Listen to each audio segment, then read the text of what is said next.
Мәгариф ил күләм проектының һәр баланың уңышы федераль проекты кысаларында быел республикада Кванториум мобиль технопаркы эшләй.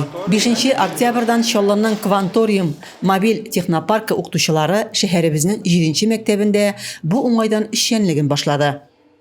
Кванториум укытучылары безнең мәктәптә үзләренең дәресләрен бирәчәкләр. Килешү 5 елга сузылган дип әйттем инде. Быелгысы менә 5 октябрьдан алар үзләренең дәресләрен башладылар. Быел 3 тапкыр булырлар дип өмет итәбез. Барлыгы 147 бала йөри, 5-11 класслар. Балалар бик теләп йөриләр. Дәресләр 4 юнәлеш буенча алып барыла.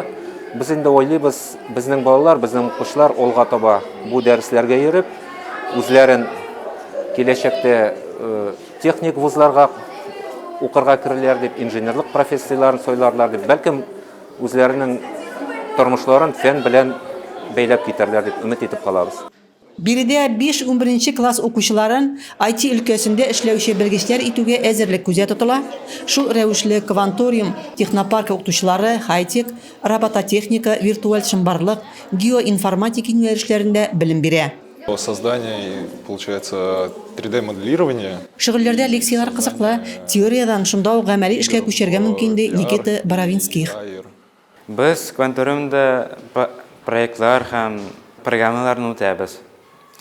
Алар миңа бик нык кызык. Мин алар белән нык фәйдәләнәм. Мин алар белән фәйдәләнәм, чөнки киләчәктә бик кирәк була дип уйлыйм.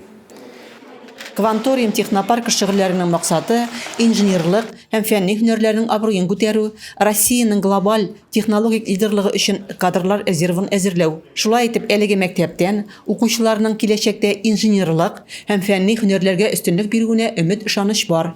Рәзимә Кашапова, Денис Ипатов, Татарстан хәбәрләре.